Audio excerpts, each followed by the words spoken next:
चले वतन की ओर डाल के प्रेम की डोर। हम चले वतन की ओर डाल के प्रेम की डोर। बाबा खींच रहा है आज सहज ही अपनी ओर। அவ்யக்தவாணி ரிவிஷன் 1982 9/3/1983 இரண்டாவது பாகம். குஜராத் பார்ட்டியுடன் சந்திப்பு. நீங்கள் அனைவரும் மிகப்பெரிய வியாபாரிகள்தான் இல்லையா? உலகத்தில் யாரும் இவ்வளோ பெரிய வியாபாரம் செய்ய முடியாது. யார் திறமை நிறைந்த வியாபாரியாக இருப்பார்களோ அவர்கள் வருமானத்தை அதிகரித்து கொண்டே இருப்பார்கள். உலகத்தில் எப்பொழுது வருமானம் அதிகரிக்கின்றது என்றால் ஒவ்வொரு புள்ளி 0 வைத்து கொண்டே இருப்பார்கள். நீங்களும் புள்ளியிட வேண்டும், நானும் புள்ளி, தந்தையும் புள்ளி. நீங்கள் மிகப்பெரிய வியாபாரி, ஆனால் இட வேண்டும் புள்ளி. 6 அல்லது 8 எழுதுவதில் கடினமாக இருக்கலாம், ஆனால் புள்ளியையோ அனைவரும் எளிதில் இட முடியும். இது சகஜமும் தான், மேலும் உயர்ந்ததும் கூட. முழு நாளில் எத்தனை புள்ளி இடுகின்றீர்கள்? எப்பொழுது கேள்வி எழுகின்றதோ அப்போது புள்ளி அகன்று விடுகிறது. புள்ளி இல்லாமல் கேள்வியும் இருப்பதில்லை. அப்படி புள்ளி இடுவதில் அனைவரும் திறமை நிறைந்தவர்கள் தான் இல்லையா? புள்ளி இடுவதில் நேரமும் எடுப்பதில்லை. நானும் புள்ளி, பாபாவும் புள்ளி. இதற்காக எனக்கு நேரமே இல்லை என்று யாரும் சொல்ல முடியாது. ஒரு நொடிக்கான விஷயம். அப்படி எவ்வளவு வினாடி கிடைத்ததோ அந்தளவு புள்ளியிடுங்கள். பிறகு எத்தனை புள்ளி இட்டிருக்கிறேன் என்று இரவில் எண்ணுங்கள். எந்த விஷயத்தையும் யோசிக்காதீர்கள். எந்த விஷயத்தை அதிகமாக யோசிப்பீர்களோ அது அதிகமாக வளர்கின்றது. அனைத்து யோசிப்பதையும் விட்டுவிட்டு ஒரு தந்தையை நினைவு செய்யுங்கள். இதுவே ஆசீர்வாதமாகிவிடும். நினைவில் மிகுந்த லாபம் நிரம்பி இருக்கிறது. எந்தளவு நினைவு செய்வீர்களோ அந்தளவு சக்தி நிரம்பிக்கொண்டே இருக்கும். சகயோகமும் கிடைக்கும், மேலும் சேவையும் ஆகிவிடும். நல்லது. வருடாந்திர கூட்டத்திற்காக பாப் தாதாவின் பிரேரணை. கூட்டத்தில் ஏதாவது புதுமையோ கொண்டு வருவீர்கள் தான் இல்லையா? ஆனால் ஒரு விசேஷ கவனம் வைக்க வேண்டும். இப்பொழுது இதை பற்றி பாப் தாதா ஏற்கனவே சமிக்ஞையும் கொடுத்திருக்கின்றார். ஒவ்வொரு மண்டலமும் தன்னுடைய சேவையில் சகயோகி தொடர்பில் இருக்கக்கூடியவர்கள் யார் சேவைக்கு பொறுப்பாளராக ஆகுவார்களோ அந்த மாதிரியானவர்களின் மலர்ச்சண்டை தயார் செய்து மதுபனிற்கு அழைத்து வாருங்கள். எந்த துறையை சேர்ந்தவராக இருந்தாலும், ஆனால் அவ்வப்பொழுது சகயோகி ஆகுவதற்கு பொறுப்பாக இருப்பவராக அந்த மாதிரி விசேஷ ஆத்மாவாக இருக்க வேண்டும். அந்த மாதிரி சேவை செய்விப்பதற்காக பொறுப்பாளராக இருக்கும் ஆத்மாக்களை எதிரில் கொண்டு வாருங்கள். பாப் தாதாவின் எதிரில் இல்லை, அவர்களுடைய குரூப்பை உருவாக்கி முதலில் மதுபனில் அழைத்து வாருங்கள். பிறகு அவர்கள் எந்தளவு முன்னேறி செல்வார்களோ அந்தளவு அருகில் வருவார்கள். எனவே இந்த விஷயத்தை மேல் கவனம் கொடுத்து, விசேஷ கவனம் கொடுத்து, நாலாபுறங்களிலும் பாரதம் மற்றும் வெளிநாடு அனைத்து தரப்பிலிருந்தும் குரூப்பை எதிரில் கொண்டு வர வேண்டும். அனைவரும் செய்து கொண்டிருப்பீர்கள், ஆனால் எதிரில் வர வேண்டும்.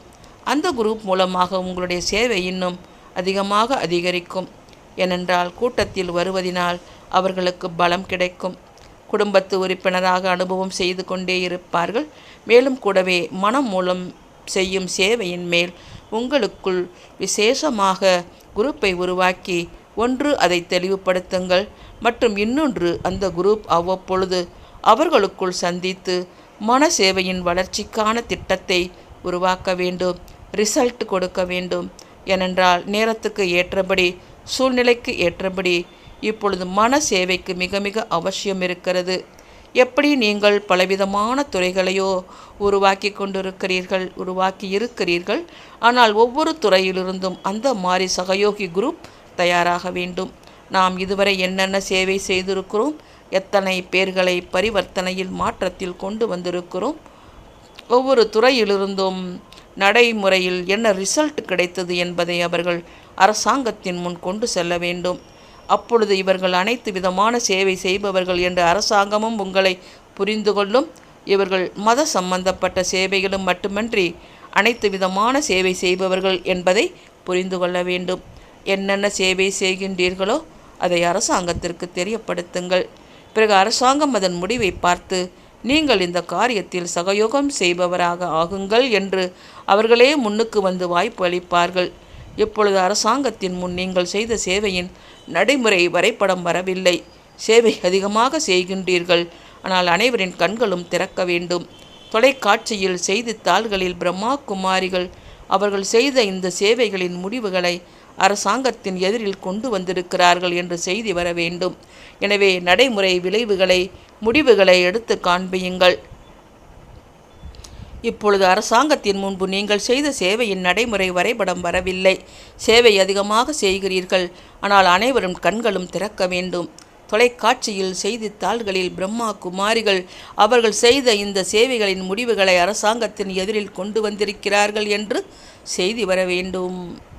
எனவே நடைமுறை முடிவுகளை எடுத்து காண்பியுங்கள். இந்த சின்ன சின்ன தடைகள் அனைத்தும் அகன்றுவிடும். இதுவரையிலும் மக்கள் இது ஒரு மதச்சார்பான இயக்கம் என நினைக்கிறார்கள். சமூக சேவை செய்பவர்களும் தான், கல்வி கற்றுக் கொடுக்கும் இயக்கமும் தான், மேலும் அனைத்து துறையினருக்கும் சேவைக்கு பொறுப்பாளர்களாக இருக்கின்றார்கள்.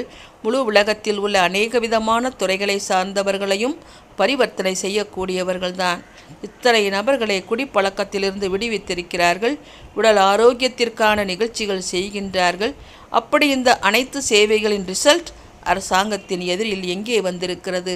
ஒரு செய்தியாக நிருபர்கள் செய்தித்தாளில் அச்சடிப்பார்கள். இதன் மூலம் தெரிய வருவதில்லை. நடைமுறையில் மேடையில் வருவதற்கான திட்டத்தை உருவாக்குங்கள்.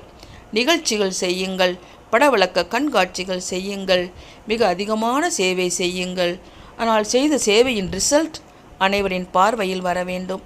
எந்தளவு நீங்கள் சேவை செய்கின்றீர்களோ, மேலும் எந்தளவு அதன் ரிசல்ட் கிடைக்கின்றதோ, அதன் அனுசாரம் வேறு எந்த இயக்கமும் இந்தளவு சேவை செய்யவில்லை. பலவிதமான துறைகளில் பல கிராமங்களில் செலவின்றி உளப்பூர்வமாக மிக அன்போடு சேவை செய்கின்றீர்கள். ஆனால் இவை அனைத்தும் வெளியில் தெரியாமல் இருக்கிறது. புரிந்ததா? அனைத்தையும் தெரிந்தவர்தான் நீங்கள். அதனால்தான் மீட்டிங்கில் வருகின்றீர்கள். நல்லது. வரதானம். நான் எனது என்ற அதிகாரத்தை அகற்றி கோபம் மற்றும் அபிமானத்தின் மேல் வெற்றி அடையக்கூடிய கர்ம பந்தனத்திலிருந்து விடுபட்டவர் ஆகுங்கள். எப்பொழுது இது ஏன் செய்தீர்கள், இது என்னுடையது என்று நான் எனது என்ற அதிகாரத்தை வைக்கின்றீர்கள் என்றால் கோபம், அபிமானம் அல்லது பற்றுதல் வருகின்றது. ஆனால் இவர்கள் சேவையில் எனது துணைவர்கள், எனக்கு இவர்கள் மேல் எந்த அதிகாரமும் கிடையாது என்றிருக்க வேண்டும். எப்பொழுது என்னுடையது என்பது இல்லை என்றால் கோபம், பற்றுதலின் கர்ம பந்தனமும் இல்லை. எனவே கர்ம பந்தனங்களிலிருந்து விடுபடுவதற்காக ஒரு தந்தையை தன்னுடைய உலகமாக ஆக்கிக் கொள்ளுங்கள்.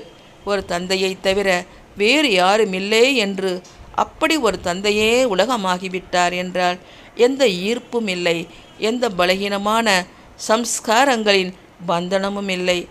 அனைத்து எனது எனது என்பது எனது தந்தையில் அடங்கிவிடுகின்றது. ஸ்லோகன்: யார் நேரத்திற்கு ஏற்றபடி ஒவ்வொரு குணத்தை, ஒவ்வொரு சக்தியை காரியத்தில் ஈடுபடுத்துகின்றாரோ அவர்தான் மாஸ்டர் சர்வசக்திவான். अच्छा, ओम शांति। तुम बच्चों को तो सर्विस करनी है, जो बाबा कहते हैं सबको ये बताओ कि देखो तुम्हारा एम एंड ऑब्जेक्ट ये है, एक गीता है बगैर, ये राजयोग है ना बच्चे। कैसे है राजयोग? बिल्कुल सहज है कि बाप को याद करो तो ये वैसा मिलेगा तुमको। ओम शांति।